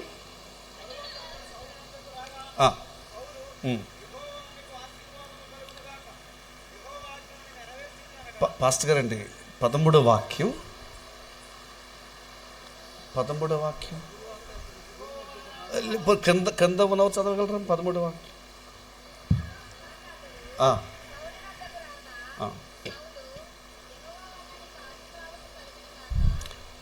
నేను అయ్యగారు రాంగ్ చదివారని నేను మళ్ళీ మీతో చదివించలేదండి. అందరి బైబిల్లో ఈ మాట ఉందా లేదని చదివాను. ఒక్కసారి సౌలు దగ్గరికి పాస్టర్ శామ్యూయల్ వెళ్ళగానే, అయ్యగారు ఇంకా సౌలు గారు ఇప్పుడు ఏ టెంపోలో ఉన్నాడో తెలుసా? నేను కాబట్టి అమాలేకుని జయించానన్న ఉత్సాహమో మరి ఏంటో తెలియదు, కానీ అక్కడేమో జై జెండా పాతేశాడా? బ్రదర్స్, ఆ పైన ఉన్నటువంటి వారు, మీరు ఎత్తైన స్థలంలో ఉన్నారు, మీకు చెప్తున్నా, జై జెండా పాతేశాడా? జై జెండా పాతిన తర్వాత అంటే అయ్యగారు శామ్యూయల్ అయ్యగారు వస్తుంటే సౌలు అంటున్నాడు, మీ బైబిల్లో ఉందండి, ఏంటో తెలుసా? అయ్యగారు వస్తుంటే ఈయన అంటున్నాడంట, యెహోవా నిన్ను ఆశీర్వదించునుగాక అన్నాడంట. అసలు ఎవరు చెప్పాలండి ఈ మాట? కొంచెం బ్రదర్స్ మీరు కొంచెం గట్టిగా చెప్పాలి. ఎవరు దీవిస్తే ఎవరు దీవించాలి? కానీ ఎవరు దీవించేస్తున్నారు? ఇంక ఏ స్థాయిలోకి వచ్చేసాడంటే సార్, ఇక ఈయనకి ఏమనుకున్నాడంటే ఈయన యాజకుడు అయిపోతున్నాడు. సగం సగం పనిచేసి వచ్చి సగం సగం దేవుని మాట సగమే నెరవేర్చి ఇప్పుడు ఇంకా పాస్టర్ శామ్యూయల్ చెప్పాలి గాడ్ బ్లెస్ యూ సాల్ అని. ఇంక ఈయనే ముందు వెళ్ళిపోయి దేవుడు దీవించుగా అయ్యగారు పాస్టర్ గారి మీద చెయ్యెట్టేసి ఆశీర్వదించేసారు. కొంతమందికి ఎంత ఆశో, పాస్టర్ గారి మీద చెయ్యెత్తేసి ఆశీర్వాదం చెప్పేద్దాం అనుకున్న వాళ్ళందరిలో సౌలు స్పిరిట్ ప్రవేశించినట్లు లెక్క. నాకు ఈ వచనం అందుకే అందరినీ చదవమన్నా. నా బైబిల్ ఎలాగ ఉందా, అందరి బైబిల్ ఎలా ఉందా చెక్ చేసుకుందామని. పాస్టర్ గారు మీరు బాగా చదువుతున్నారు యాక్చువల్లీ. ఇక దీవించవలసిన వారి దగ్గర కూడా పాస్టర్ గారి మీదే చెప్పడానికి ట్రై చేస్తున్నారు. God bless you Samuel, God bless you. ఏంటంట నెక్స్ట్ ఈయన అడగట్లేదు ఇంకా, నేను దేవుని ఆజ్ఞను నెరవేర్చేసాడండి. అందరూ స్తోత్రం చెప్తామండి. ఆ సమయంలో పాస్టర్ శామ్యూయల్ గారు అంటున్న మాట ఏంటి తెలుసా? అవునా బ్రదర్, అలాగైతే నాకు వినబడుచున్న గొర్రెల అరుపులు, ఎడ్ల రంకెలు ఎక్కడివి? ఒక మాట నేను మరలా చెప్పి ముందుకెళ్తాను. దయచేసి దేవుడు మనకిచ్చిన కృపను బట్టి విశ్వాసికి తగినట్టుగా, దైవ సేవకులు తగినట్టుగా, సండే స్కూల్ టీచర్కి తగినట్లుగా కదా, ఎవరి స్థాయికి తగ్గట్టుగా వారు ప్రభువులో సాగితే నిశ్చయంగా సంఘం క్షేమాభివృద్ధి పొందుతుంది. Praise the Lord. Hallelujah, hallelujah. దేవునికి స్తోత్రం చేద్దాం. హల్లెలూయా. ఈయన బ్లెస్సింగ్ కాదండి, యాజకుని బ్లెస్సింగ్. మొదటిగా దేవుని ఆశీర్వాదం రావాలి, లేదా సమయలు దీవించాలి. ఇప్పుడు ఈయనే దీవించేస్తున్నాడు. అప్పుడు సమయలు అంటున్నాడు, అలాగైతే నాకు వినబడుచున్న గొర్రెలు అరుపులు. నువ్వు అలా అంటున్నావు కానీ సౌలు, అది మన హల్లెలూయా అలాగే లేదు అన్నాడు. అది మన హల్లెలూయా లేదు, నువ్వు అలా అంటున్నావా, కానీ అది మన మ్యూజిక్ లాగా లేదు అసలు అని అంటున్నాడండి ఆయన. అది ఏదో మన మోకాళ్ళ ప్రార్థన అలా కనబట్టలేదు, కొంచెం తేడా ప్రార్థనే కానీ ఏది వేరే రంకే. This is another voice. మరొక శబ్దం వినబడుతుంది ఏంటి అని అనగానే అప్పుడు బ్రదర్ సౌలు అంటున్నాడు, అయ్యగారు అదే మీకు చెప్పడం మర్చిపోయాను, ఎలాగూ యుద్ధం చేస్తుంటే దేవుడు చెప్పి పంపించాడు కాబట్టి ఒకేసారి మనకు విజయం వచ్చేస్తుందండి. విజయం వచ్చేస్తుంటే మన బ్రదర్స్ కొంతమంది దగ్గరికి వచ్చి, రాజుగారు చిన్న మాట అండి అన్నారు, ఆ ఆలోచన నాకు కూడా బాగా నచ్చిందండి. ఏంటి అంటే, ఎలాగూ మనకి విజయం వచ్చిన తర్వాత మనం విజయోత్సవ సభ పెడతాం, మీరు పెడతారు కదా అయ్యగారు, అలాగే పాస్ అయ్యాక మీటింగ్ పెట్టుకుంటాం, థ్యాంక్స్ గివింగ్ మీటింగ్. ఉద్యోగం వచ్చాక థ్యాంక్స్ గివింగ్ మీటింగ్ పెట్టుకుంటాం. ఈ యుద్ధంలో గెలుపు వచ్చాక థ్యాంక్స్ గివింగ్ మీటింగ్ పెట్టుకుంటాం. మీరు పెడదామంటారు, సంఘానికి పెడదామంటారు, వ్యక్తిగతంగా పెడదామంటారు. అప్పుడు అందరికీ ఉపయోగపడి, అసలు అమాలేకు గొర్రె మాంసం ఉంటుంది సార్, అమాలేకు యొక్క పశువుల మాంసం ఉంటుంది సార్, అది ఈసారి కొంచెం డిఫరెంట్ ఫుడ్ పెడదామని, అందుకు అర్థమవుతుందండి, డిఫరెంట్ ఫుడ్ పెడదామని తీసుకొచ్చామండి. అప్పుడు దేవుడు చాలా విషయాలు చెప్తారండి. 16వ వాక్యం, మేము సమయంలో నీవు మాటలాడ పని లేదు. A very strong word Samuel was telling to Saul. ఇక మాట్లాడకయ్యా సౌలు, యెహోవా రాత్రి నాతో సెలవిచ్చిన ఒక మాట నీకు చెప్తున్నాను. నీవు గాడిదలు వెతుకుతూ ఉంటే, గాడిదలను పట్టుకోలేని నిస్సహాయ స్థితిలో ఉంటే నేను నిన్ను రాజుగా నియమించాను, నేను నిన్ను రాజుగా అభిషేకించాను. ఈరోజు నేను నిన్ను రాజుగా అభిషేకించాక నేను చెప్పిన మాట కాకుండా నీ సొంత పని నువ్వు చేశావు. కాబట్టి దయచేసి అందరూ బైబిల్ పైకి పట్టుకు 22వ వాక్యం చదువుదాం. 22వ వాక్యం.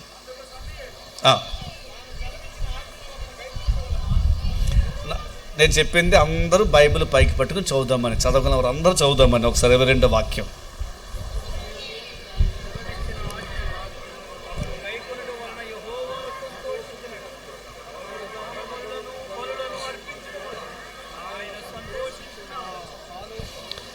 బలులు అర్పించుట కంటే ఆజ్ఞను గైకొనుటయు, పొట్టేళ్ల క్రొవ్వు అర్పించుట కంటే మాట వినుటయు శ్రేష్టం. తిరుగుబాటు చేయుట, సోదె చెప్పుటను పాపముతో సమానం. మూర్ఖతను అగుపరుచుట, మాయా విగ్రహము గృహదేవతలను పూజించుటతో సమానము. యెహోవా ఆజ్ఞను నీవు విసర్జించుదువు గనుక నీవు రాజుగా ఉండకుండా ఆయన నిన్ను. నేను చెప్పింది చేయకుండా సౌలు అమాలేకీలో కొన్నిటిని దాచడం ద్వారా మనం చెబుతున్న మాట ఏంటంటే, దేవుని సార్వభౌమాధికారంలో జోక్యం చేసుకున్నాడు. దేవుడు చెడ్డది అన్న దాంట్లో మంచిది ఉందని చెప్తున్నాడు. దేవుడు ఇట్ ఈస్ నాట్ గుడ్ అన్న దాంట్లో దాంట్లో కూడా మంచి ఉందని చెప్తున్నాడు. That means Saul was interfering in God's sovereignty. ఈ సభలో కొంతమంది జీవితాలు అలాగే ఉన్నాయి. దేవుడు వద్దు అన్న దాంట్లో దాంట్లో కూడా కొంత మంచి ఉందండి. దేవుడు నిషేధించిన దాంట్లో, ఉదాహరణకు బహుశా ఈ మే నెలలో చాలామంది 15వ అధ్యాయాన్ని ఎలా నెరవేర్చారో ఒకసారి చెక్ చేసుకుంటారమ్మా. 15వ అధ్యాయం నెరవేర్చుకునే టైము ఈ మే నెలలో 13వ తారీఖు వచ్చిందండి. మే నెలలో 13వ తారీఖు 15th చాప్టర్ మనం చేసామో చేయలేదో ఎవరికాళ్ళు ఒకసారి చెక్ చేసుకుంటారా? వాక్యం ప్రకారం కాదు, యాజ్ ఎన్ ఇండియన్, భారతదేశపు పౌరునిగా నేను ఓటు వేయాలి. అందరూ ఓటు వేశారనుకుంటా, ఎక్కువ వేశారు ఈసారి. ఓటు వేసే వాళ్ళు ఎవ్వరూ డబ్బు తీసుకోకూడదు. ఒక ఇండియన్ అయితే, నువ్వు భారతీయుడు అయితే అసలు డబ్బు తీసుకోకూడదు.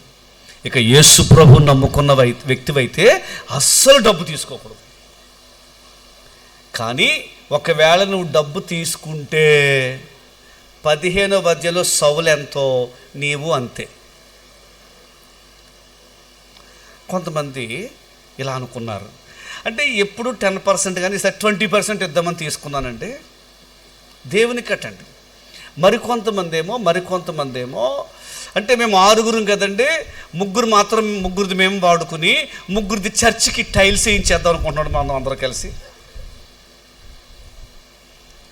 చర్చికి టైల్స్ వేయించేద్దాం, కొంతమంది చర్చికి ఫ్యాన్లు వేయించేద్దామని, కొంతమంది లేకపోతే మరొకటి చేద్దాం కొంతమంది. మరికొంతమంది ఏమో అంటే నేను తీసుకోను కానండి, అవసరం ఉన్న వాళ్ళకి ఇద్దామనండి. వాళ్ళందరూ ఈ 15వ అధ్యాయపు సౌలేనండి. అంత సైలెంట్ అయిపోయారు ఏంటండి? అందరూ అదే సౌలే. ఆ డబ్బులతో తీసుకొచ్చి నువ్వు ఫ్యాన్ ఇస్తావా చర్చికి? దేవుడు అంటాడు, అసలు ఆ ఫ్యాన్ కంటే మాట వినుట శ్రేష్టం.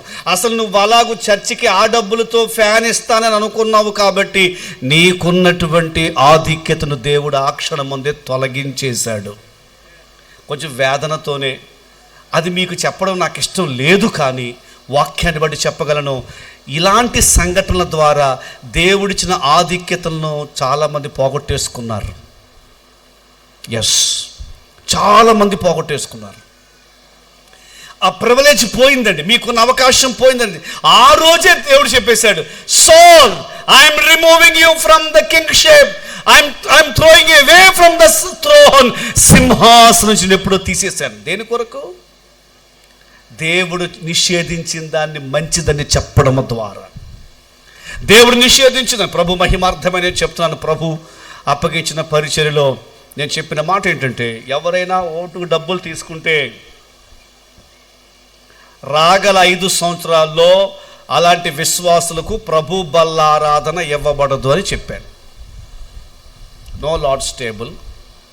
అలాంటి విశ్వాసుల దగ్గర నుంచి ₹1 కూడా చర్చికి లేక దేవుని మందిరానికి కానుక తీసుకురావద్దని చెప్పాను.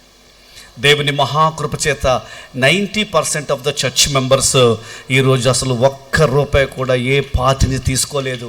దేవుడు ఒక సాక్ష్యం ఇచ్చారు. నేను ఓటు వేయడానికి వెళితే గ్రామంలో ఉన్నటువంటి పెద్దలు కొంతమంది, అయ్యా మేము కలవాలని వస్తున్నామో అనుకున్నామో, మీరే ఈరోజు మాకు కనబడ్డారు, అసలు మీ చర్చ్ మెంబర్స్ మాకు అర్థమైపోయింది అసలు మీ చర్చికి వచ్చే వాళ్ళు ఎవరో, ఎందుకంటే ఎవరు వాళ్ళు డబ్బులు తీసుకోలేదని. నేను చెప్పేది ఏం చెప్తున్నాను తెలుసా? ఒక బ్రేక్ త్రూ, ఒక రివైవల్, ఒక సంస్కరణ దేవుని సంఘము ద్వారా జరుగునుగాక. ఆమేన్. మరలా ఓటు తీసుకున్న వాళ్ళందరికీ మాత్రం ఓటు తీసుకుని ఫ్రిడ్జ్ కొనుక్కున్న వాళ్ళు ఫ్రిడ్జ్ వల్ల శాపం వచ్చేస్తుంది. అంటే వాట్ ఎవర్ మేబీ మీరు దానివల్ల ఏది చేసినా శాపం వస్తుంది. ఎంత శాపం వస్తుందో తెలుసా? కాంటెక్స్ట్ ఈ అధ్యాయం ఇది కాదు కానీ మరొక అధ్యాయంలో మనం చూస్తే జకరియా ప్రవచనంలో 5వ అధ్యాయం మనం ఒకసారి చూస్తేనండి, జకరియా ప్రవచనం 5వ అధ్యాయంలో ఒక మాట కనబడుతుందండి. దయచేసి చూద్దామా వేగంగా. జకరియా ప్రవచనం 5వ అధ్యాయంలో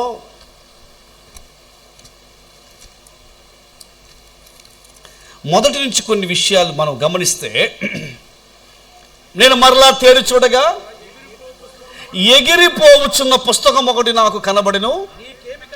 నీకేమి కనబడుచున్నదని అడుగగా,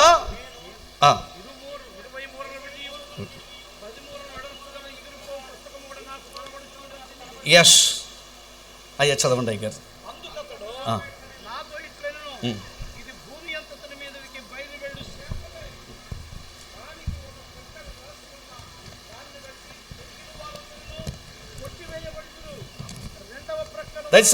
థ్యాంక్ యూ సో మచ్ అయ్య గారు. మనం సమయానికి సద్వినియోగం చేసుకోవడానికి 5వ అధ్యాయం మొదటి పారాగ్రాఫ్లా కనబడుతుందండి.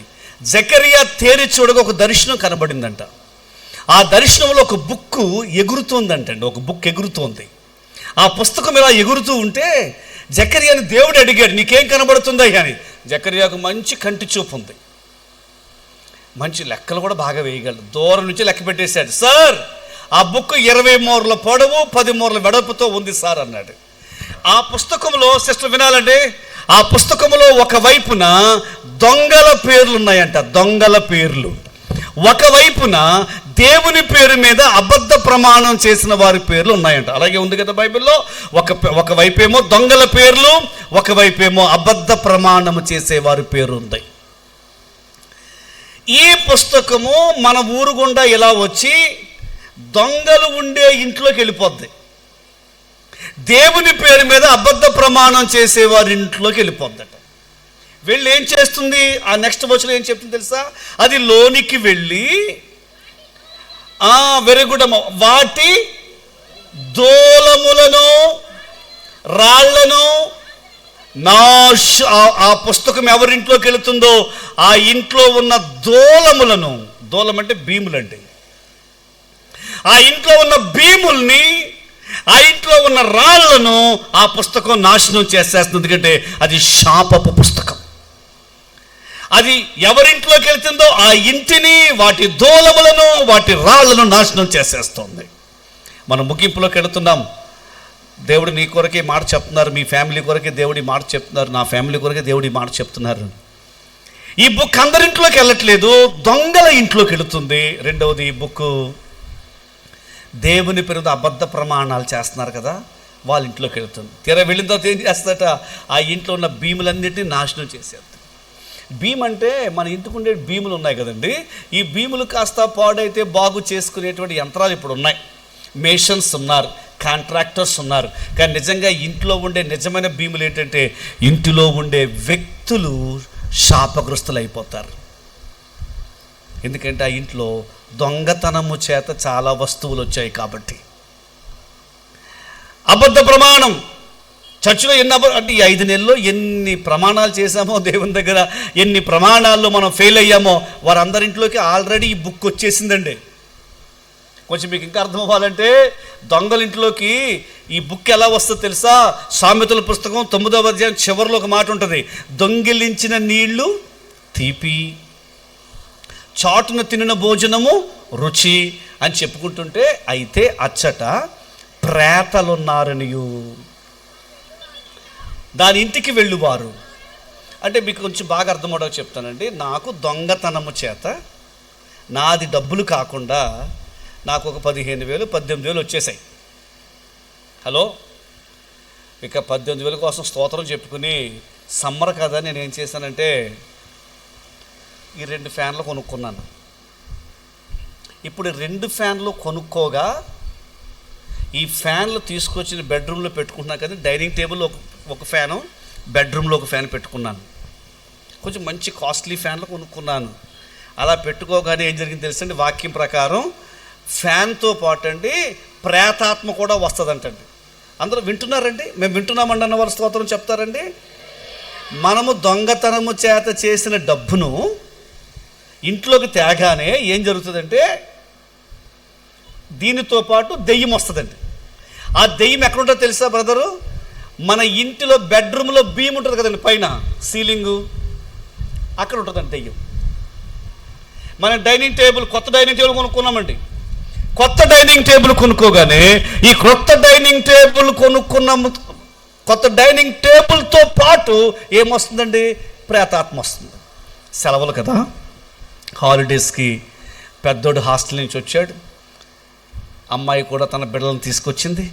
ఇప్పుడు ఇంట్లో చాలా హ్యాపీగా ఆ ఇంటి యజమానురాలు ఏం చేస్తుందంటే చాలా సంతోషంగా, అందరం ఉన్న రోజులు అసలు మనకి ఇంట్లో ఉండట్లేదు, అందరం ఉన్నాం కదా అని ఆ రోజు దమ్ బిర్యానీ ఇంకా వెరైటీలు అమ్మ కష్టపడి చేసింది. ఎంతకాలమైందో అందరం కలిసి కూర్చున్నామని. నాన్న కూడా చాలా కష్టపడి తెచ్చారు. అమ్మ బాగానే వండింది, నాన్న బాగానే తెచ్చారు, ఏమేం కావాలో అన్నీ సెట్ చేస్తున్నారు. డైనింగ్ టేబుల్ మీద కూర్చున్నారు. ఇప్పుడు డైనింగ్ టేబుల్ మీద అందరూ కూర్చుని మాట్లాడుకుంటుంటూ సంతోషంగా తింటుంటే అమ్మ పొంగిపోతుంది. ఎన్ని రోజులైందో అందరూ కలిసి కూర్చుని. నాన్న హ్యాపీగా ఉన్నాడు. భోజనం చేస్తున్న 5 నిమిషాలకు వీళ్ళు హ్యాపీగా ఉండడం, దొంగతనము చేత వచ్చిన డబ్బుతో కొనుక్కున్న డైనింగ్ టేబుల్తో పాటు ఇంట్లోకి ఏమొచ్చిందండి? అందరు చెప్పాలి ఒకసారి. మీ ఇంట్లో ఉందండి ఆల్రెడీ, మీకు తెలియదు కానీ వచ్చిందండి. ఆ ప్రేతాత్మ అక్కడ పైనుండి మీరు హ్యాపీగా ఉండదు, దానికి ఇష్టం ఉండదు. అందుచేత ఆ ప్రేతాత్మ నెమ్మదిగా పెద్ద కోడల్లో ప్రవేశిస్తుంది, పెద్ద అల్లుడిలో ప్రవేశిస్తుంది, పెద్ద కొడుకులో ప్రవేశిస్తుంది, చిన్న కోడల్లో ఇంకా బలంగా ఎవరిలో ప్రవేశిస్తుందో సడన్గా ప్రవేశిస్తుంది. ఆమెకి ఏదో మాట అంటుంది, లేదా ఆ కూతురు ఏదో అంటుంది, ఆ కొడుకు ఏదో అంటాడు, కోపగించుకుని అతను లేచి వెళ్ళిపోతాడు. అరే బాబు తినరా బాబు అని అమ్మ అంటుంటే ఇంకొద్దులే అని వాడు వెళ్ళిపోతుంటే, పెద్దోడు వెళ్ళిపోతుంటే ఇప్పుడు అమ్మ అంటుంది, అరే నువ్వు సైలెంట్గా ఉండొచ్చు కదా అని చిన్నోడిని అంటుంది. ఓహో నా వల్ల నీ గొడవ వచ్చిందా అని అతను వెళ్ళిపోతాడు. వంటలన్నీ భోజనాలన్నీ టేబుల్ మీద ఉంటాయి. ఇండ్లంతా శాపం, ఏడుపు, నాశనం. మీ ఇంట్లో జరిగింది ఆల్రెడీ. బెడ్రూమ్లో భార్యాభర్తలు చాలా హ్యాపీగా మాట్లాడుకుంటున్నారు. మీరు హ్యాపీగా మాట్లాడుకోవడం ఇంట్లో లోపల దెయ్యానికి ఎలాగ ఇష్టం ఉంటుంది?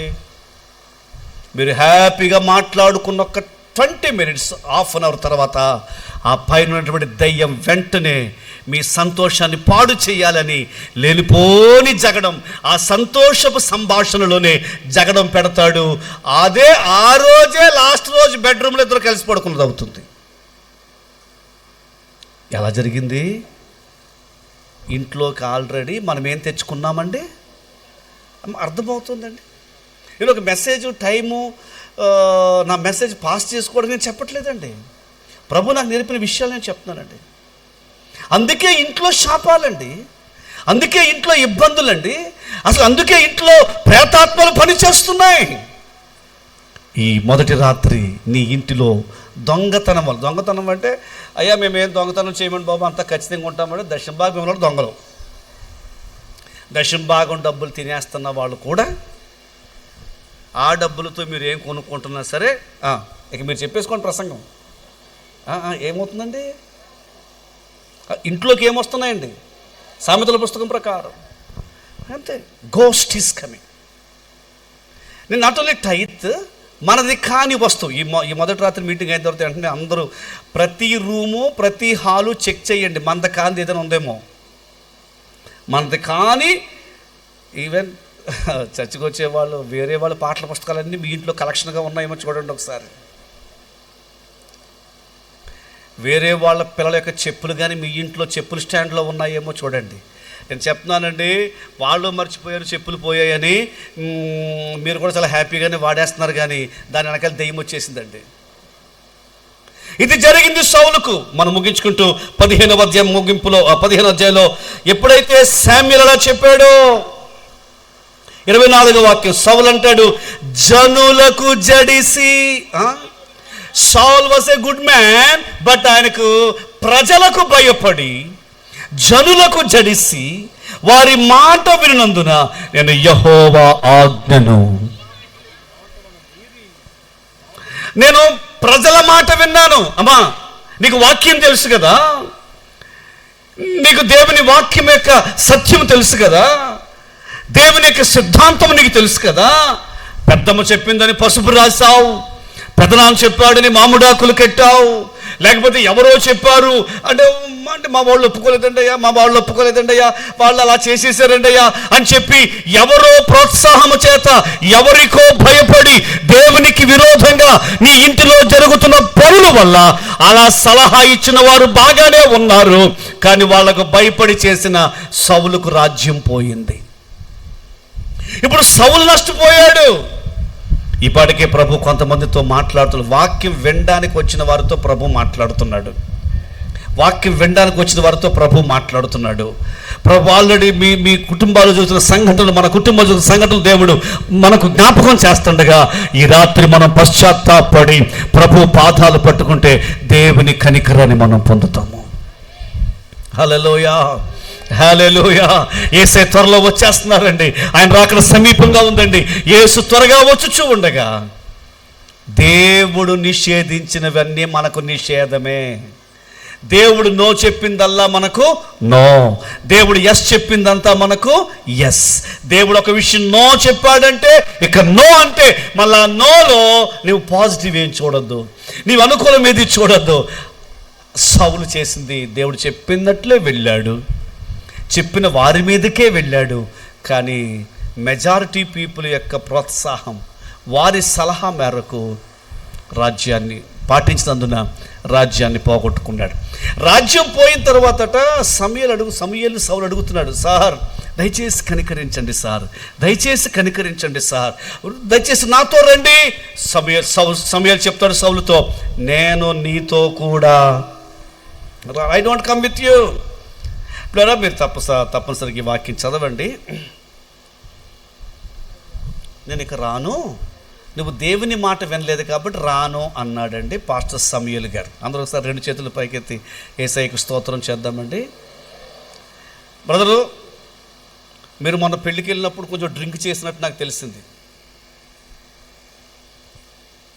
మీ బంధువుల ఇంటికి పెళ్ళికి వెళ్ళినప్పుడు మీరు డ్రింక్ చేశారట. అందుకే నేను మీ ఇంటి దగ్గర మీటింగ్ పెట్టను అంటున్నారు పాస్టర్ శామ్యూయల్ గారు. మొత్తం మీద అలా డ్రింక్ చేసిన సౌలో ఎవరెక్కడ ఉండుంటారు. అలాగే నేను మీటింగ్ పెట్టను అని చెప్పినటువంటి శామ్యూయల్ పాస్టర్ గారు ఉండుంటారు.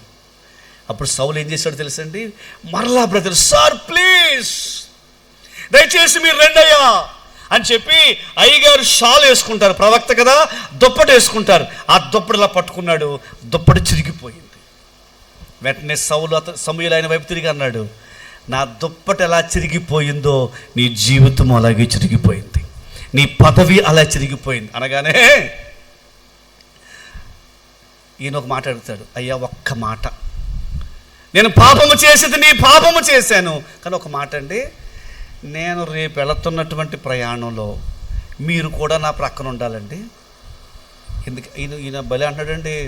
సౌలు గారు చాలా తెలివైనటువంటి, మీరు చెప్పినట్టే పాపం చేశాను అయ్యగారు, మీరు చెప్పినట్టే పాపం చేస్తాను అయ్యగారండి, కానీ మీరు మాత్రం నా ప్రక్కన ఉండాలి, ఎందుకంటే ప్రజల యాక్సెప్టెన్స్ కావాలి కదా. ఎందుకు అర్థమైందండి?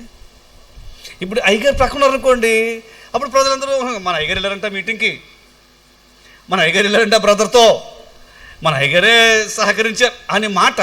అంటే తప్పు చేశాను కానీ నేను షేమ్ అవ్వకూడదు, నేను పొరపాటు చేశాను కానీ I don't want be ashamed. అందుకని మీరు వస్తే అందరు నన్ను గౌరవిస్తారు సార్ రండంటే సమూయేలు ఇక అతని ప్రోత్సాహానికి వెళ్ళి అక్కడ అమాలేకు రాజును చంపేస్తాడు. ఆ తర్వాత పారాగ్రాఫ్లో ఉంటున్న మాట ఏంటంటే, సౌలు బ్రతికిన దినములన్నిటిను సమూయేలు అతనిని దర్శింప వెళ్ళలేదు. 9వ అధ్యాయము నుండి 14-15 అధ్యాయాల వరకు పదే దేవుడు సౌలును దర్శించాడు. దేవుని సార్వభౌమాధికారంలో జోక్యం చేసుకున్నాక ఇంకెప్పుడు కూడా సమూయేలు గారు సౌలు గారింటికి వెళ్ళలేదంట. వెళ్ళలేదు కానీ వాక్యం చెప్తుంది సౌలు నిమిత్తము క్రింద వచనంలో ఎలా ఉన్నాడండి ఆయన? మనసు నిండా ఎప్పుడు వేదనే, మనసు నిండా ఎందుకు సౌలులాగా అయిపోయాడు. నేను బాప్తిస్మం ఇచ్చిన వ్యక్తి ఎందుకు కృప పోగొట్టుకున్నాడు? నేను వాక్యం నేర్పించిన వ్యక్తి ఎందుకు కృప పోగొట్టుకున్నాడు అని పాస్టర్ శామ్యూయల్ లైఫ్ లాంగ్ సౌలు కొరకు ఏడుస్తూనే ఉన్నాడు. ఈ మొదటి రాత్రి ప్రభుని ఇక్కడ తీసుకుని వచ్చారు కదా, నువ్వు సభకు వచ్చావు, దేవుని ఏర్పాటులో, దేవుని ప్రేమలో, దేవుని సంకల్పంలో ఈ రాత్రి ఇక్కడ కూర్చున్నావు. అమ్మా, నీవు బాప్తిస్మం పొందిన వ్యక్తివి, నీవు ఆత్మచేత నింపబడిన వ్యక్తివి, నీవు సండే స్కూల్ టీచర్వి, నీవు యూత్ లీడర్వి. యవన బిడ్డలారా, నీవు 4 సంవత్సరాల క్రితం ఇలాంటి సభల్లో సంఘములో ఎంతో పరిచర్య చేసిన వ్యక్తివి. నిన్ను చూసి అసలు కొంతమంది ఈ అన్నలాగా పరిచర్య చేయాలని నేర్చుకుని కుర్చీలు వేయడం మొదలెట్టారు. కానీ ఈ సంవత్సరం సభలో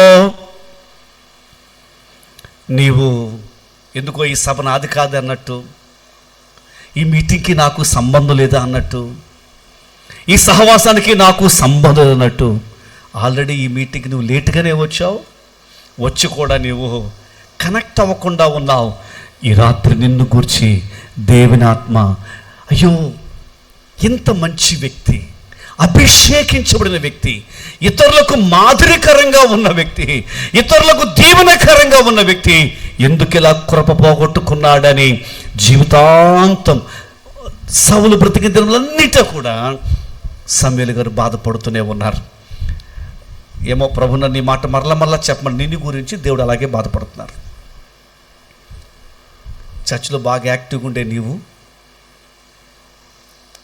దేవుని మాట వినే నీవు, దేవుడు ఏం చెప్తే అది చేసే నీవు, ఇటీవల కాలంలో దేవుడు చెప్పిన దాంట్లో నీ సొంత పద్ధతులు ఉపయోగిస్తున్నావు కనుక నీవు దేవుని కృపను పోగొట్టుకున్నావు.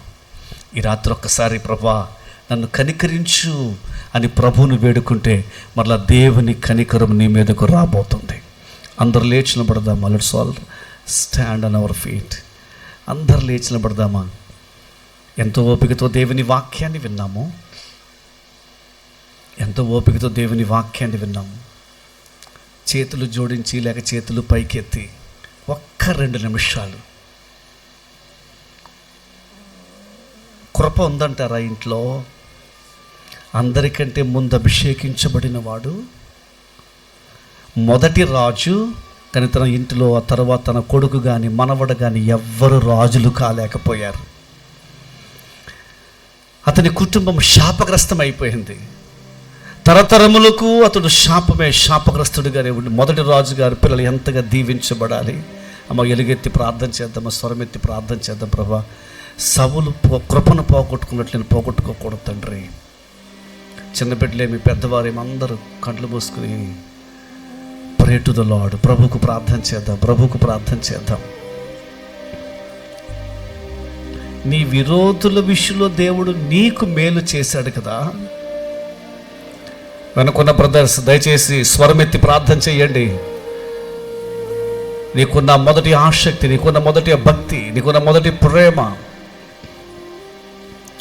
దేవుడు మంచి వాతావరణం ఇచ్చి సభలో మనం నడిపించింది. ఈ 3 దినాల్లో దేవుని ఏం చెప్తే అది చేసే ఒక తరాన్ని దేవుడు లేపబోతున్నాడు. దేవుని మాట ఖచ్చితంగా పాటించే వ్యక్తులు దేవుడు లేపబోతున్నాడు. ఇక దేవుని మాట నచ్చినా నచ్చకపోయినది చేయడం వల్ల ఎంత కష్టమైనా సరే దేవుడు చెప్పాడు కాబట్టి చేయడానికైనా తరమును దేవుడు లేపబోతున్నాడు.